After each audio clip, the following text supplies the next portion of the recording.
Badai krisis yang paling ditakuti oleh seluruh negara di dunia akhirnya tiba. Perang yang meluas di Timur Tengah kini telah membakar sumur-sumur minyak utama dan memblokir jalur urat nadi distribusi global. Dalam hitungan jam, harga minyak mentah dunia meledak tak terkendali. Negara-negara adidaya di Eropa hingga Asia yang angkuh kini mendadak lumpuh dan berada dalam mode panik absolut. Tapi tahukah Anda, di tengah kekacauan global ini, Nusantara justru mengeluarkan sebuah senjata rahasia yang membuat asing terbelalak. Gelombang kejut kiamat energi ini langsung menghantam gerbang ekonomi Nusantara. Ancaman hiperinflasi sudah di depan mata. Sadar akan situasi super genting ini, Presiden Prabowo Subianto tidak membuang waktu. Sidang kabinet darurat digelar dan sebuah keputusan ekstrim, bahkan bisa dibilang gila menurut standar barat, langsung diambil. Alih-alih tunduk pada harga pasar global, pemerintah memilih untuk pasang badan dan melawan arus. Ini adalah pertaruhan nyawa ekonomi bangsa. Mari kita bedah taktik berbahaya ini. Coba bayangkan, apa yang terjadi jika pemerintah pengecut dan membiarkan harga BBM di Indonesia mengikuti harga pasar global yang sedang gila-gilaan? Harga bahan pokok akan meroket dalam hitungan hari. Pabrik-pabrik akan gulung tikar karena biaya logistik yang mencekik. Rakyat kecil akan menjerit kelaparan dan kerusuhan sosial akan pecah di mana-mana. Ini adalah skenario kehancuran yang ditunggu-tunggu oleh para spekulan asing untuk menghancurkan stabilitas kita. Sementara itu, lihatlah negara-negara maju yang selama ini menceramahi kita. Di Eropa, antrean panjang kendaraan terjadi di setiap pom bensin. SPBU kehabisan stok. Industri manufaktur mereka yang membanggakan teknologi tinggi terpaksa mati total karena ketiadaan bahan bakar. Mereka yang mengklaim sebagai negara superpower tiba-tiba tersungkur hanya karena suplai minyak mentah mereka terputus.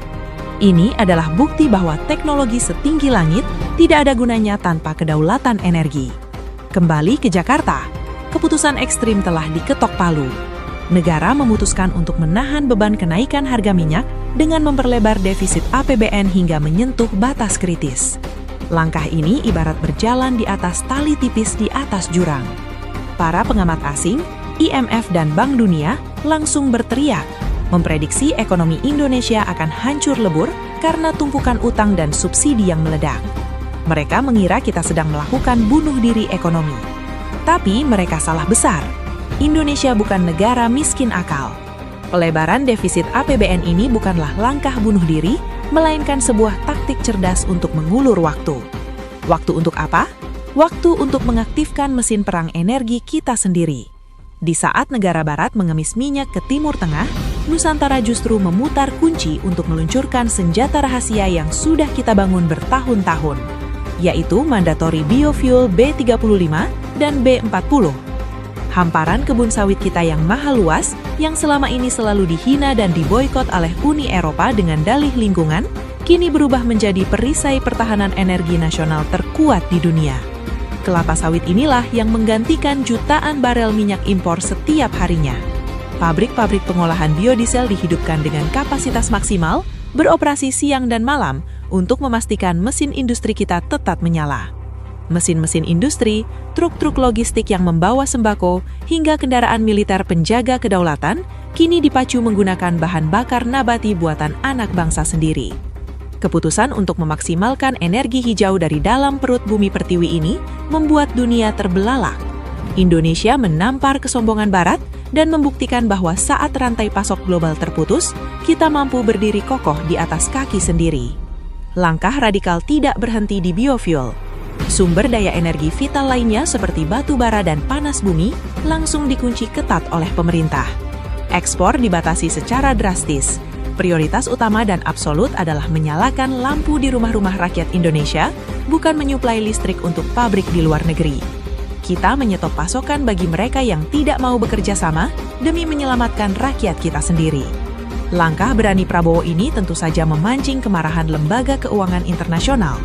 Mereka menuntut Indonesia mencabut subsidi dan mengikuti mekanisme pasar. Tapi diplomasi ekonomi kita menjawab dengan tangan besi. Kita tegaskan, kita tidak akan membiarkan dikte asing menghancurkan daya beli masyarakat miskin di tengah krisis. Kedaulatan perut rakyat Nusantara adalah harga mati yang tidak bisa ditawar oleh dolar. Bahkan, pemerintah telah menyiapkan skenario darurat cadangan. Wacana untuk menerapkan kembali kebijakan work from home atau pembatasan mobilitas untuk sektor non-esensial mulai dimatangkan.